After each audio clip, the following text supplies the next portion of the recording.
have this to say about the Suez Canal crisis.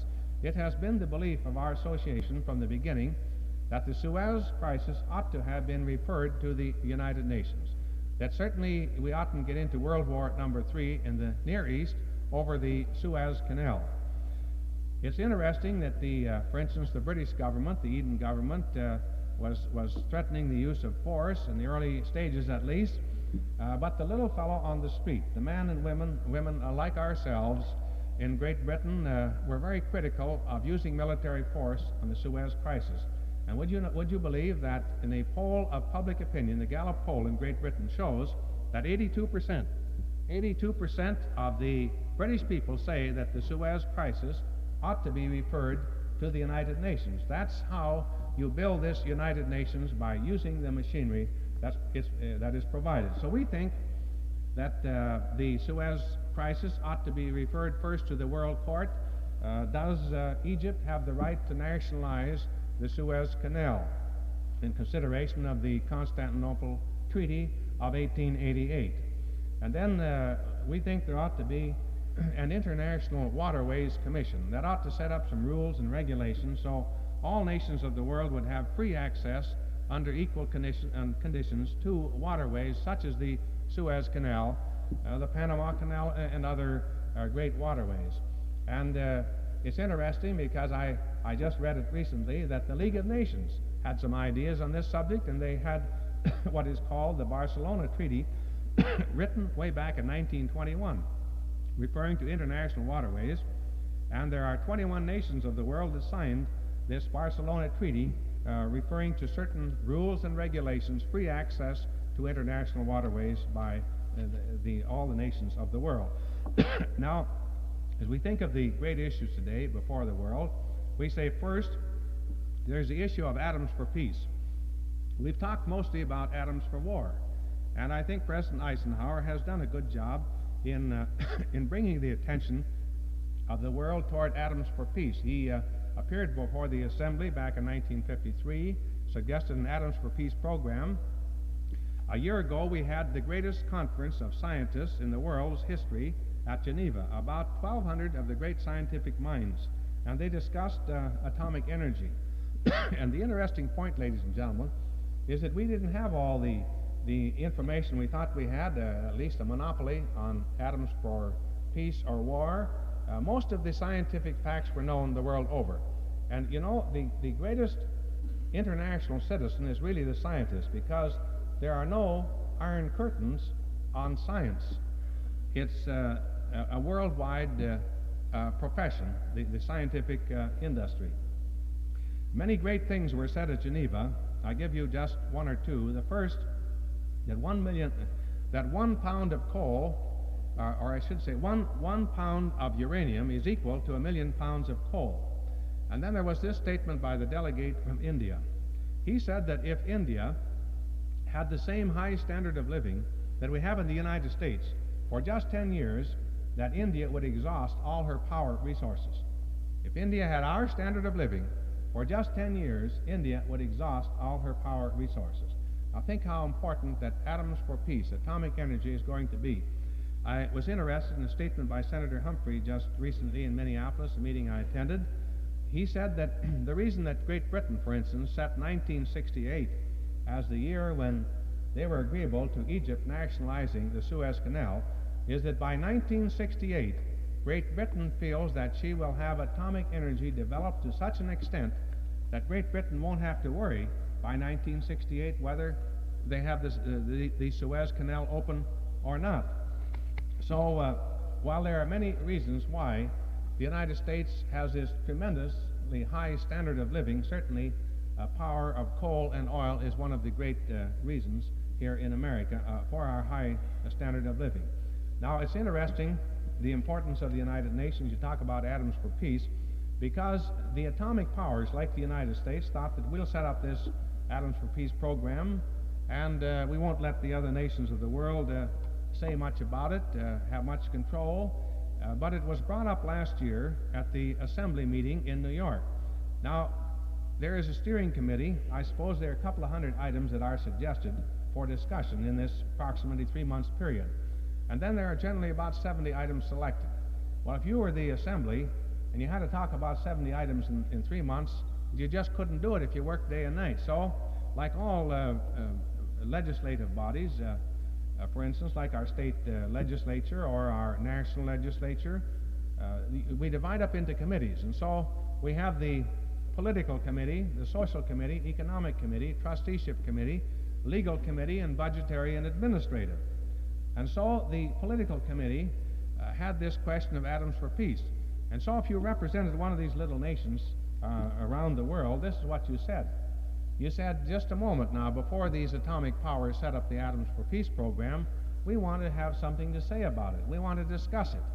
And so everyone had an opportunity to give his version of how an atomic agency should be set up under the United Nations. And it finally developed. There was a meeting set in Washington in January and February, and now in general, the atomic agency will be directed by 3 general groups. The first are the atomic powers like ourselves, Great Britain, France, Russia, Canada. Next, the secondary powers that wouldn't qualify like the first for atomic resources. And the third group will be those powers without any atomic resources whatever. And now, right now in New York, I know this very intimately because the Medical Association in Minnesota wanted Dr. Bunch to come out the latter part of October to speak. So I called Ralph Bunch, and he said, boy, I would like to come to Minnesota. I like it out there. But he said, I'm in charge of a meeting in setting up the atomic energy program. There are 84 nations that will be in New York, and they're in New York now. There has been a constitution written, and these 84 nations now are going over this constitution for atomic energy sentence by sentence and paragraph by paragraph, and out of this meeting now, under the direction of Ralph Bunch, who is now the Undersecretary General, will come the movement for Atoms for Peace and the Constitution and the framework and the foundation. The next important issue is that of colonialism. And if I said to you that colonialism is dead in the world, I'm sure you're not going to challenge that statement, because it's as true as we're sitting here today. And when you think of the history of the world and think that the United Nations now is not quite 11 years old, and think of what has happened, I think you can see the importance of the UN. In just the last 10 years, here are the new nations that have now become independent. There's Israel and India and Pakistan and Burma and Ceylon and Indonesia and the Philippines. That represents about 500 million people. That's about 1/4 of the population of the world has become independent. Think of it, have become new nations just in 10 years. And then there has been a revolution in China. It's not the kind of a government which we like in the United States, the communist government, but it's certainly a revolutionary government and a new government. It looks as though it's here to stay, at least as far as we can see at the moment. And if you would add China, you would have about 1 billion people. About half the population of the world, think of it, is living under a new form of government in just 10 years. Now we have a program in the United Nations, in the Charter, all of the nations with colonial areas. For instance, today, there are about 170 million people still living under colonialism, but all of the nations, like Britain and France, have agreed to bring these areas along toward self-government or independence. Then there are some League of Nations mandates areas, about 17 million people there, and they are being brought along towards self-government. For instance, there are missions which go out and visit these areas. There are reports that come in. There are petitions. And so we have a contact with the trusteeship areas through the UN. And you know, it's very interesting because we've had visiting delegations, for instance, from Tanganyika in Central Africa. These people in their tribal costumes come to the United Nations and they make complaints. And one of the complaints they made was that some of them lived on the boundary, and Britain had one side of the boundary and France the other, and they said there were too many restrictions that Britain and France had on the boundary that made it difficult to live. So much is going forward in the colonial areas. Then there's the issue of disarmament. We've had a great many meetings on disarmament. We have a subcommittee in the United Nations. We've wrestled with the problem now for 10 years. You know, ladies and gentlemen, that we are spending in the world today about $100 billion for disarmament, or for armaments. In the United States, we spend about $35 billion for our Army, Navy, and Air Force. That's about $200 for every man, woman, and child in the United States. Now, I'm not here to say we ought to spend less. Maybe actually we ought to spend more, because armaments provide us with defense. I look upon a good Army, Navy, and Air Force today as a holding process, but I see that the building of the peace has to go forward under the United Nations. So mainly what the Western world has been asking for is, first of all, a census of the arms, and then an agreement to lower the Army, Navy, and Air Force in all the nations, and then a plan of inspection.